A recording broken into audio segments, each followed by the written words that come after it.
Hey everyone, this is Jamey. Some of you have already received your copies of Euphoria, and many of you, hopefully almost all of you, will be receiving your copies this week. And so I wanted to film a quick video to show you some tips on how to teach Euphoria, because I think many of you will be teaching Euphoria. You'll still need to, this will not be a rules overview at all, you'll still need to read the rules, but these are 8 tips of how to more effectively teach the game, especially to new players who might be overwhelmed. The first tip is to use the black and white side of the board. The other side of the board is full color and can be a little overwhelming with the number of when a player is trying to learn all the symbols and tokens and whatnot in the game. So use the black and white side. My second tip is to focus on one part of the board. So right now we are looking at the Wastelander section of the board, and you can see it looks awfully similar to the Euphorian section of the board, or the Subterran section of the board. The Ichorites are a little different, but they're pretty similar still. Again, it can be overwhelming for a new player to look at this giant board with all these new symbols. So if you just get them to focus on one area of the board, even if you physically block out the other areas of the board, that can be helpful for a new player. My third tip is to explain thematically who the players are and what they're doing. In Euphoria, you are kind of a minor overlord of Euphoria. You're trying to be the top dog, and so you are managing a few workers, which are represented by dice, and your job is to send these workers out into the dystopia to gather resources and commodities and influence other factions and other players.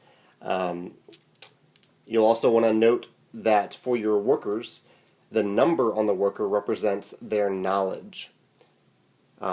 In Euphoria, and like in many dystopias, you want your workers to be happy, but you want them to be dumb. You don't want them to realize that they're in a dystopia. My fourth tip is that you tell players how they can win the game. This is a good way to start an explanation. Each player has 10 of these authority tokens, and you want to explain to them that to win the game, they need to place all 10 of their tokens on the board or on their cards. And at that point, when a player places all 10 of them, they will immediately win. Okay, the second half of the tips that I want to give, you'll start, I would recommend, by telling other players what a turn is. So a player turn is either placing a worker on the board, or it's retrieving workers from the board. That's a turn. You put workers on the board, or you retrieve them from the board to add them back to your worker pool. You should also note here that whenever you retrieve workers, you roll them. Whenever you take workers off the board for any reason, you roll them, and they get a new knowledge. The sixth tip that I have is that you point out the cost and benefit icons on the board. Costs in Euphoria are in squares, almost always gray squares. So the cost to go on this tunnel is 1 food. You'll also want to point out that all benefits are in white circles. So you can see the benefit of going on this tunnel is that you gain either a clay or an artifact card. Over here on the farm, there are a couple different benefits depending on the total knowledge of workers on this farm, but they're all in white circles. White circles represent benefits, what you're gaining. The seventh tip that I have is that you want to tell players the different types of action spaces on the board. There are a lot of them, but there are really only 3 different types. The first type is this big commodity area action space.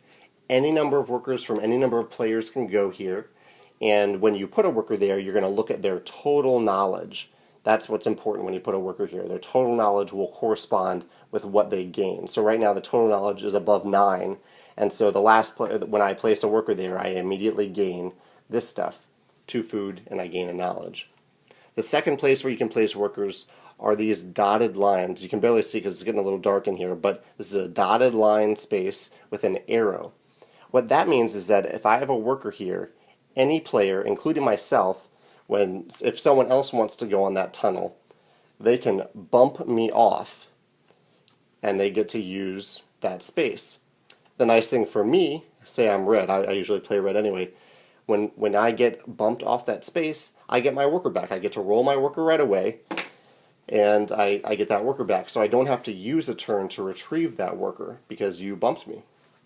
The fourth space that you can put a worker on are these solid lines. I know you can barely see that they're solid, but these solid boxes on construction sites mean that when you put a worker there, that worker can't be bumped. And on a construction site, that also kind of means that in a two-player game, 2 of these spaces need to be occupied for this market to be built. So you could have two workers. You could have in a 4-player game, you need 3 workers there, and in a 5 or 6-player game, for this market to be built, a 4th worker needs to be placed there. When all those workers are there, this market gets built. The final tip that I have for a new player in particular, and all of you who are learning the game, is that early on in the game you're going to be overwhelmed by the sheer amount of stuff you can do. There aren't a lot of restrictions in Euphoria. You can right out of the gate you can do a lot of stuff. And so the 2 things that you want to focus on right away is you'll want to go to commodity areas, because as you can see there's no cost to go to a commodity area. You're just gaining stuff. So I would recommend on your first turn, your first action should be that you go to a commodity area. In the wastelands, this is a farm. The second thing you'll want to do is look at your active recruit card. Every player will start the game with an active recruit card, and I would recommend trying to do what that recruit card says. I know you can't really see what that one says. There are 48 different recruits in the game, and you'll have one active one, so it's only just one little thing to focus on, and that will help you have kind of a short-term goal to focus on in the midst of all these various actions and goals that you can take in the game.